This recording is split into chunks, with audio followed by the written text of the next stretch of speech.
और ये हमारे शंकर जी का पर्वत है कैलाश पर्वत। चाइना लेके चल गया। हाँ चाइना लेके चला गया। कैलाश पर्वत को चाइना लेके समझ आ गया। शिवरात्रि आने वाला है, किसी के मुंह से किसी कहिएगा कैलाश मानसरोवर, भाई शंकर जी का नाम है कैलाश पतिनाथ, वो कहा ही जाता है कैलाश पतिनाथ। कैलाश पर्वत तो उनका मेन पर्वत है, बाकी पे तो कभी कभी ऐसे उनका तो अपना मर्जी वो कहीं हो जाए।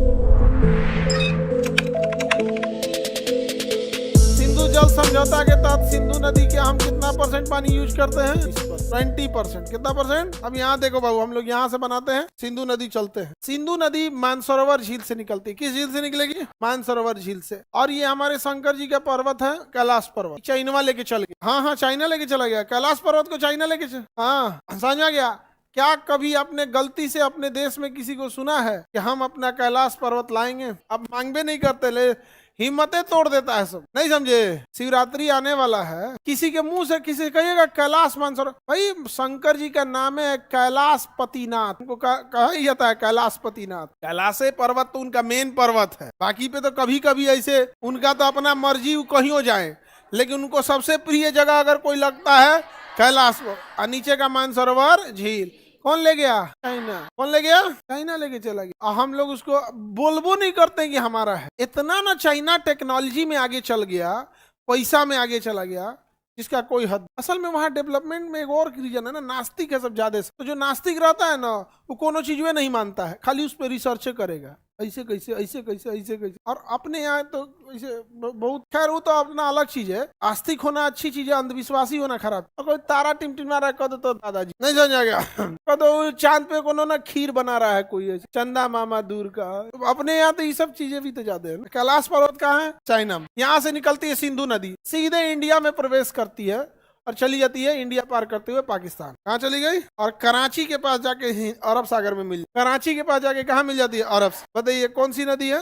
सिंधु नदी। कौन सी नदी है ये? सिंधु नदी। किसी को दिक्कत? सिंधु नदी है। कौन सी नदी? सिंधु नदी। अब यहाँ कश्मीर से एक और नदी निकलती, नाम है उसका झेलम। ये इंडिया के पास जाती है, इंडिया पाकिस्तान का बॉर्डर बना दे। इंडिया पाकिस्तान का क्या बनाती है? बॉर्डर बना दे। क्या नाम है? झेलम। क्या नाम है? झेलम। झेलम के नीचे से निकलती है चिनाब नदी। कौन सी नदी? हिमाचल के ऊपरी भाग से निकलती है चिनाब नदी, और जाके किसमें मिलती है? सिंधु। सिंधु की सबसे बड़ी सहायक चिनाब। सिंधु की सबसे बड़ी सहायक चिनाब कहाँ से निकलती है? हिमाचल से। और किसमें जाके मिलती है? सिंधु में।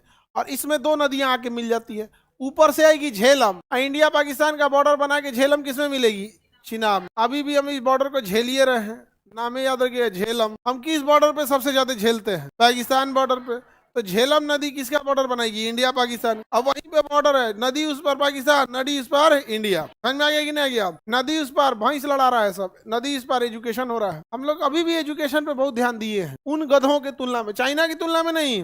हमारी बर्बादी का कारण एक बड़ा बना ना कि हमने तुलना किससे करने लगे? पाकिस्तान। अब तुम ही तुलना करोगे कि हम मैट्रिक के लड़का से ढेर पढ़ेंगे, तो जो गई हो तुम तो काम खत्म तुम्हारा। तो हमने वही गलती कर लिया, वही। और चाइना कभी इंडिया की ओर देखा ही नहीं, उसने कहा कि हमको अमेरिका की बराबरी करना, इसलिए वो कभी अमेरिका की ओर देखा, इंडिया की ओर देखा भी नहीं, सीधे कहाँ निकला? अमेरिका की ओर निकला। आज अमेरिका को किसी से दुनिया में डर लगता है तो चाइना से। सोचिए अमेरिका को डर लगता है, सही में उनका व्यवस्था कर देगा चाइना। अब तो हम लोग ड्रोन वगैरह भी बना रहे हैं, बट ड्रोन टेक्नोलॉजी के मामले में ड्रोन का, अब देखिए टर्की, यूक्रेन जैसा छोटा देश ड्रोन के मामले में कितना घुटना पिला दिया किसको? रूस। ये मार के परमाणु खत्म करना चाहिए। आगे देखते हैं, बोलिए देश। झेलम। ये यहीं से एक और नदी निकलती है, सतलज। कौन सी नदी? सतलज। किसमें जाके मिलती है? सतलज जाके किसमें मिलेगी? चिनाब। सतलज किसमें मिलेगी? मानसरोवर झील से। बताइए, ध्यान दीजिएगा। हिमाचल प्रदेश और पंजाब के निचले भाग से कौन निकलेगी? सतलज। और हिमाचल प्रदेश के ऊपरी भाग से निकलेगी, और कश्मीर होते हुए जाके किसमें मिलेगी? सिंधु में मिलेगी। सिंधु की सबसे बड़ी सहायक चिनाब है या सतलज? और सतलज किसमें जाके मिलती है? सतलज जाके मिलती है चिनाब। यहाँ एक हिमाचल प्रदेश के यहाँ पे बीचों बीच में यहाँ से एक नदी निकलती है, ब्यास नदी, और जाके किसमें मिल जाता है? सतलज।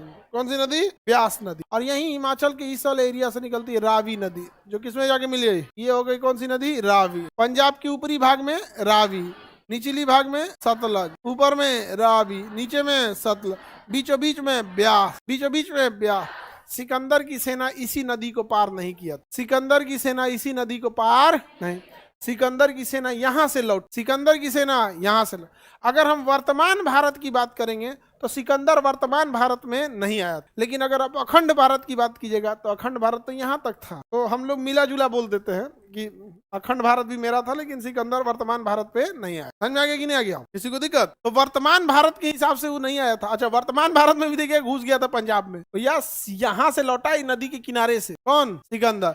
उस समय जितना खोज हुआ था उस समय के हिसाब से सिकंदर कब्जा कर लिया था, बाद में बेचारा। और समझ में आ गया कि नहीं आ गया?